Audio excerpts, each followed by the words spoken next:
Hey guys, Zibboyeye or just Zib is fine, and today we're looking at what would remain the last Ringu film for years to come. Today we're looking at Ring 0 Birthday. Following Ring 2, the future of the Ring film series presented issue. Retconning Rasen created a split in the timeline. On the one hand, making a film for the Rasen timeline would be easy. Considering these films are based on books, all they'd have to do is lift from the next book in the series, Loop. However, switching back to a continuity they just retconned would confuse audiences. On the other hand, continuing the Ring 2 timeline would mean writing a new story. In the end, both continuities were disregarded in favor of moving backwards with Ring 0 Birthday, based on the fourth book of the series, Birthday.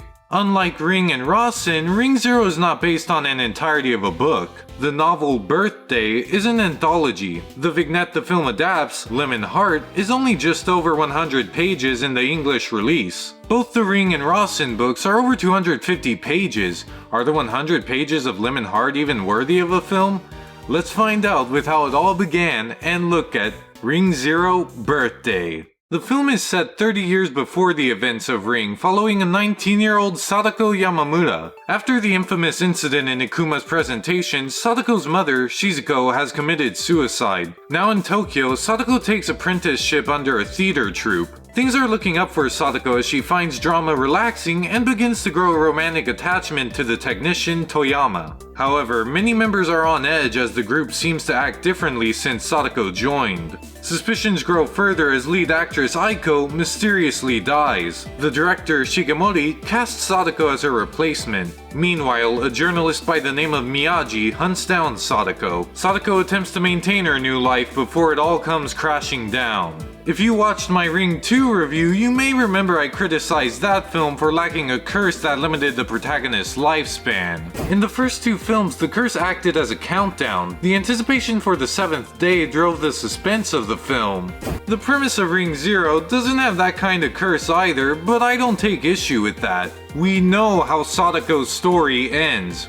This inevitable doom lends itself to an anticipation not dissimilar to that of the 7-day curse. Because of that, I consider Ring 0's premise befitting of Ring. Regarding the plot, the scope of the story is more limited than prior Ring films. With fewer set pieces, a majority of the film revolves around the theater. There is a lesser sense of adventure in this film, but the concentrated setting allows for a greater focus on characters and their relationships, which I think the film excels at. You'd think it would be hard to follow who would become the killer of the series in a lead role, but the film makes Sadako quite human. Sadako wants to achieve a good. She wants to shed her past. This is conveyed through an allegorical speech in the play. 生まれ変わることができるなら、それが神に逆らうことであっても、私はあなたのそばに。 The film presents Sadako with many obstacles, from simple intimidation of the big role before her, to blackmail, to assault. The hardships Sadako treads through make her very empathetic. Her want and the empathy the audience feels for her makes her very human. Her love, Toyama, is no slouch of a character either. He has an unrelenting loyalty. Up to the end of the film, when the whole troupe is turned on Sadako, he still tries to save her. 遠山さんは逃げて。ダメだ。一緒に逃げるんだ。 His extreme faithfulness makes him one of the most impactful characters in the series. There's a lot of tension between characters as well. As wife of the reporter Sadako killed, Miyagi is out for blood. Etsuko is jealous over Sadako's and Toyama's relationship. Yet, considering the strange events, she holds a genuine suspicion towards Sadako. 貞子から離れて保護者っていう人に会ってきたの。やっぱり貞子はなんか隠してるのよ。 Etsuko wants to protect the troupe by exposing the danger Sadako is. Shigemori, the director, suspects Sadako of killing Aiko in order to steal her role. アイコが死んだのは偶然じゃない。お前は女優になるためなら何でもする女だ。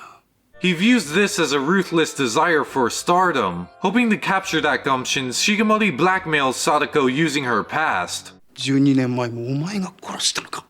俺を殺す気か。死ぬ時はお前の道連れだ。今の話を全部ぶちまける。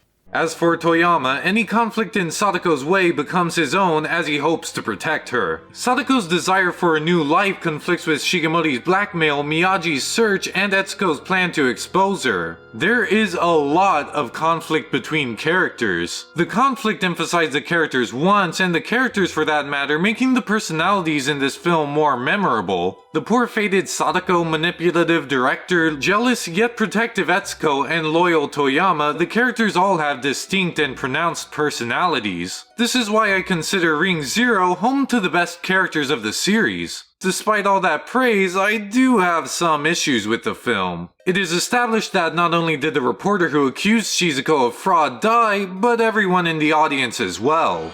この12年みんなあそこにいた人たちなんです。 As it turns out, everyone in the troupe is also cursed. この劇団はもう呪われてるのね。 I find it weird that Sadako's mere presence is enough to curse someone when before it was Sadako's will that killed the reporter. 貞子が殺したのか演じるだけで人が殺せるのか You'd think something this big would have been discovered in the investigation of the first movie. I think the primary reason for this is to get everyone in the troupe involved in the climax because their lives depend on being able to stop the curse. But this newly established ability is enough to at least pique a brow. My other complaint centers around another new power of Sadako. After a scuffle between Shigemori and Toyama, Shigemori ends up dead and Toyama badly injured. Taking Toyama to her psychiatrist, Sadako finds his wounds have healed exponentially.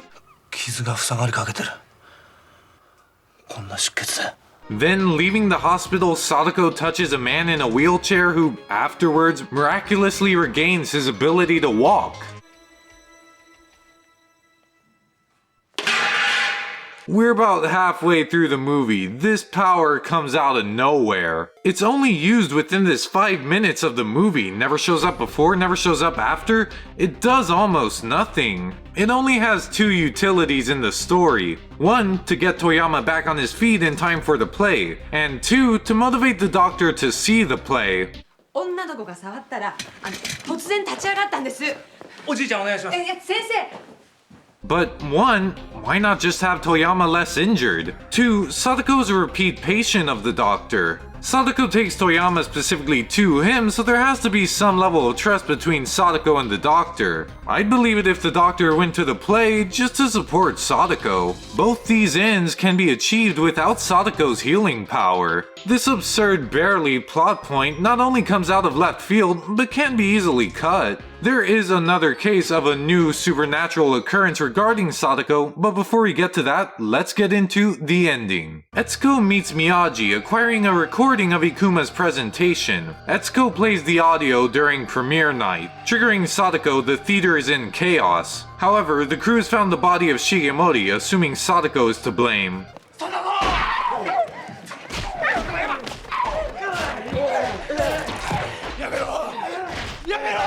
I like this subversion. We're used to Sadako as the monster, preying on humanity, but it's hard not to see the cruelty in these people cornering and bludgeoning this girl. Miyagi informs everyone that there's another Sadako. They have to kill her in order to be cured. Thus, everyone heads to Ikuma's whereabouts, where he explains the origin of the second Sadako. 貞子は一人だった。だが途中で二つに分かれた。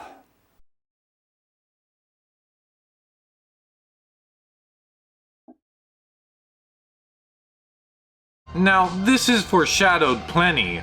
話してくれないか。お前は何を怖がってるんだ。私のそばに誰かいるの。あの子のことまで恐ろしく思えて、今日学校に来るのはどっちのサダちゃんだろうなんて。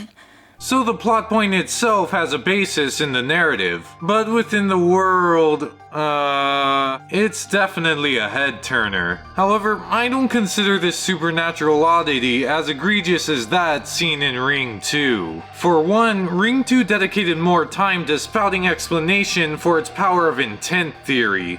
彼女からこの水へ何らかのエネルギーが移動したんだ。フィルムの観光現象も同じ理屈で説明できる。全てはエネルギーの移動なんだ。生馬博士は観念は生物なりって言ったんだ。人間の思念は一つのエネルギーであり実体化しうる。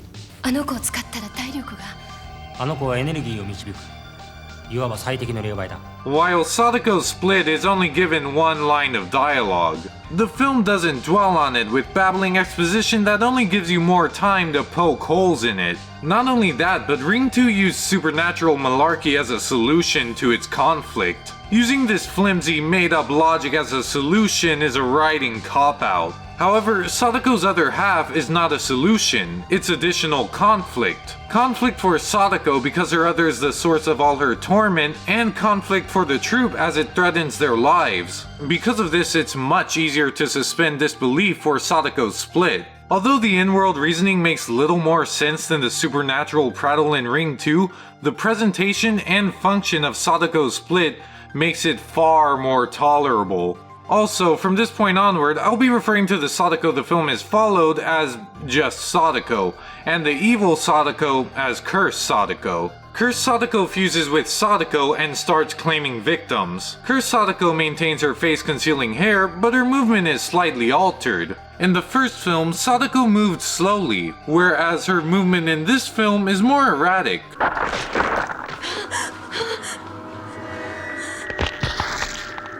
The way she twists her limbs is really inhuman. It makes the monster even more visually intimidating.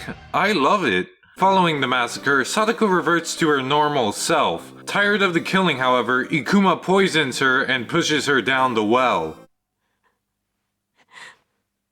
うなされてたよ。遠山さん。